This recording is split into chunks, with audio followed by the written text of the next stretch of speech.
لا حول ولا قوة إلا بالله العلي العظيم. أعوذ بالله من الشيطان الرجيم. بسم الله الرحمن الرحيم.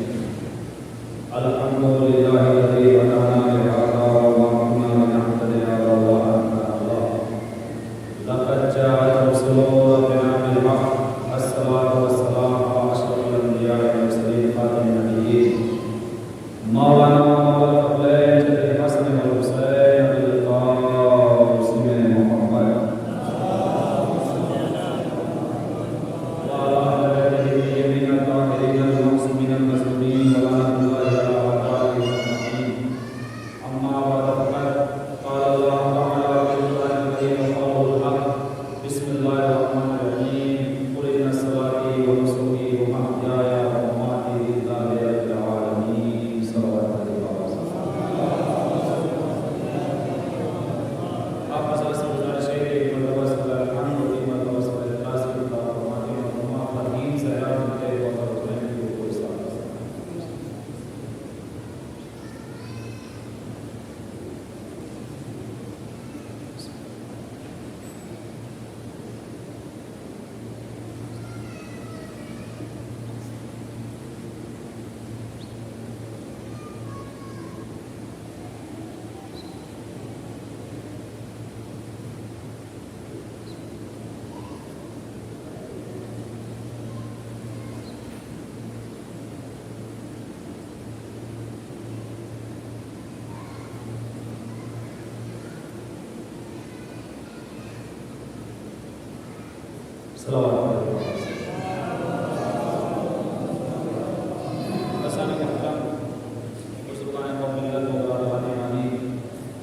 ایک طالب علم ہونے کی حیثیت سے چند معروضات اور چند معروضات آپ حضرات کی بارگاہ اقدس میں کرنا ہے.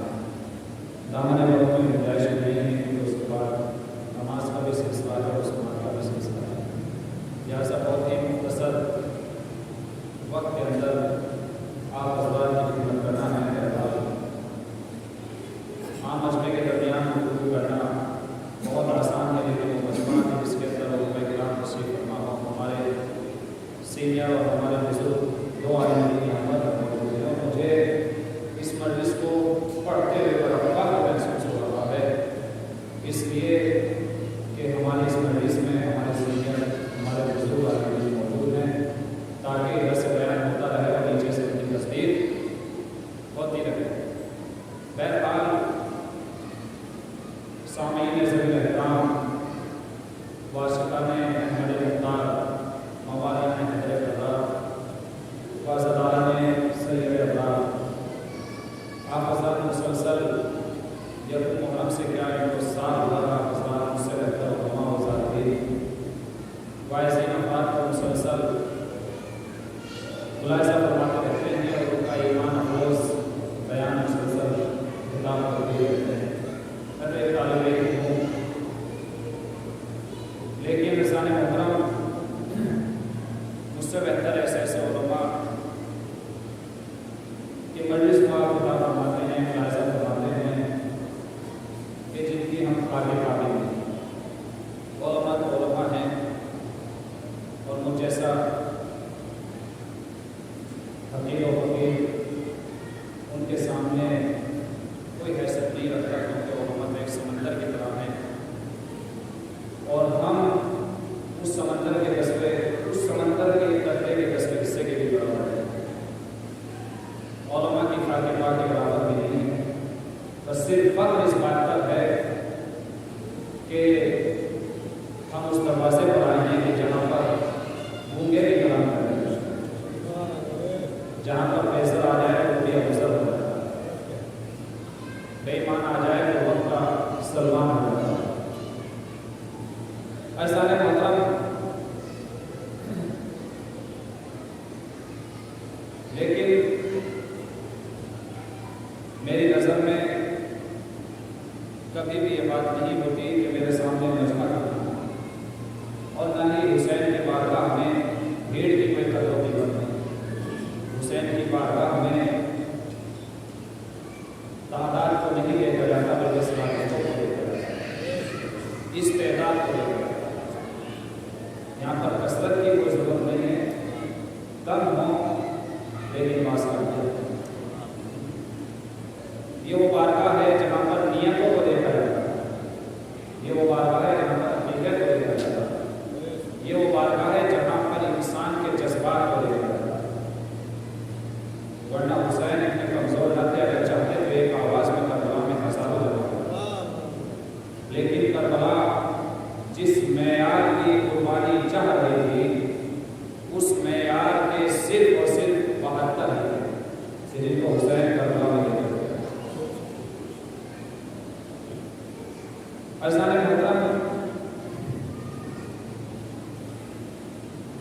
مجمع بھی دو طریقے کا ہوتا ہے.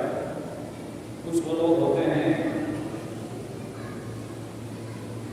کہ جو باہر کھڑے ہو کر کے گیٹ پر کھڑے ہو کر کے امام بالا کے دائیں بائیں کھڑے ہو کر کے مجلس کو سنتے نہیں ہیں, صرف مجلس کو دیکھتے ہیں. اور جو مجلس کا سننے والا مجمع ہوتا ہے وہ فرش ایسا ہوتا ہے, جو دیکھنے والا مجمع ہوتا ہے وہ سنتا نہیں, وہ دیکھتا ہے. لیکن میں یہاں پر ایک جملہ ایسا کرتا ہوں کہ یہ جو باہر کھڑے ہو کے انسان مجلس کو دیکھتا ہے, سب سے پہلے میں انہیں کی خدمت میں ایک جملہ ایسا کرتا ہوں کہ یہ ان لوگوں کی طرح ہے کہ جو سمندر کے کنارے کھڑے رہتے ہیں, اور سمندر کے کنارے کھڑے ہونے والا انسان وہ سمندر میں اٹھنے والی موجوں کو دیکھ تو سکتا ہے مگر سمندر سے موتی حاصل نہیں کر سکتا. سمندر سے صرف اور صرف موتی وہی نکال سکتا ہے جو سمندر میں اترنے کا جذبہ رکھتا ہے, جو سمندر میں ڈوبنے کا جذبہ رکھتا ہے. بس محترم, جو حضرات گیٹ پر کھڑے رہتے ہیں وہ غم حسین کے سمندر میں اٹھنے والی موجوں کو دیکھ تو سکتے ہیں مگر غم حسین سے معرفت کا موتی حاصل نہیں کر سکتے. ایک ایک جملے کے اوپر توجہ چاہتا ہوں. غم حسین سے معرفت کا موتی وہی انسان نکال سکتا ہے کہ جو غم حسین میں ڈوبنے کا جذبہ رکھتا ہو, جو غم حسین کے سمندر میں اترنے کا جذبہ رکھتا ہو. لیکن واقعی یہ غم حسین وہ سمندر ہے کہ جو نہ اپنے ڈوبنے والوں کو ڈوبنے دیتا ہے اور نہ ہلاک ہونے دیتا ہے. ایک صلوات پڑھیے ماما سے,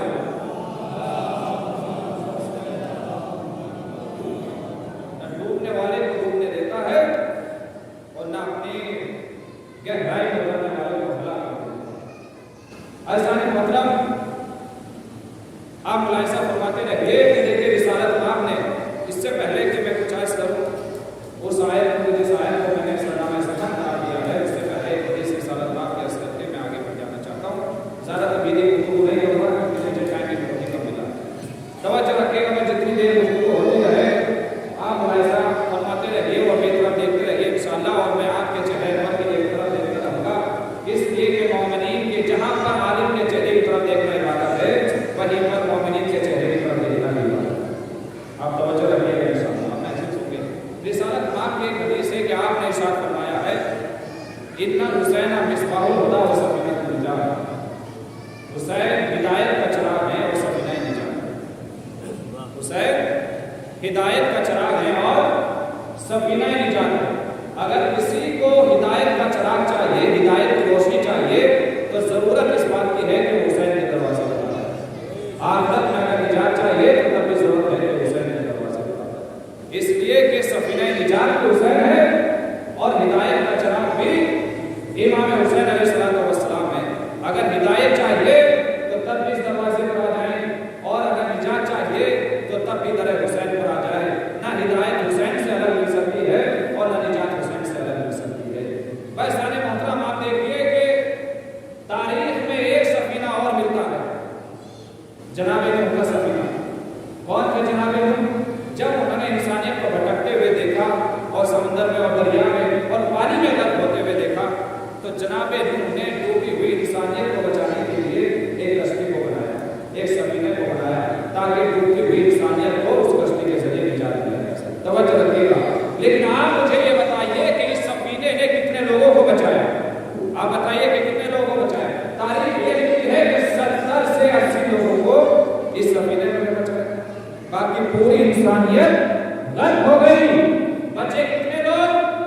صرف 70 سے 80 لوگوں کو بچایا گیا. رسالت پاک نے ایک سفینہ بنایا. کیا کہا کہ حسین سفینہ نجات ہے, اگر نجات چاہیے تو حسین کی کشتی میں آ جاؤ. جناب نوح نے بھی ایک سفینہ بنایا, بچایا کتنوں کو؟ ڈوبتی ہوئی انسانیت میں سے صرف 70 اور 80 لوگوں کو بچایا. اگر تم زمانے کے طوفان سے بچنا چاہتے ہو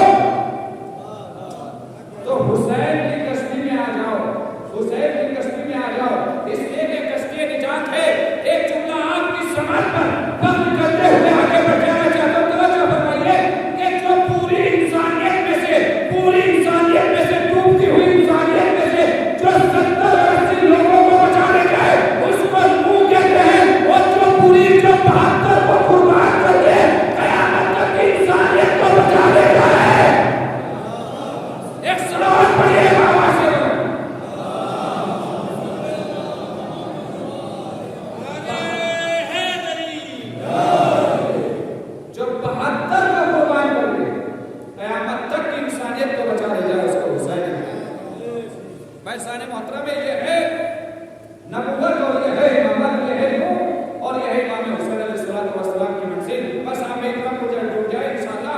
جس آیت کو میں نے سرنامہ سخن قرار دیا ہے اس میں خالق کائنات اپنی محکم اور معظم کتاب قرآن مجید میں ارشاد فرماتا ہے کہ قل ان صلاتی و نسکی و محیای و مماتی للہ رب العالمین۔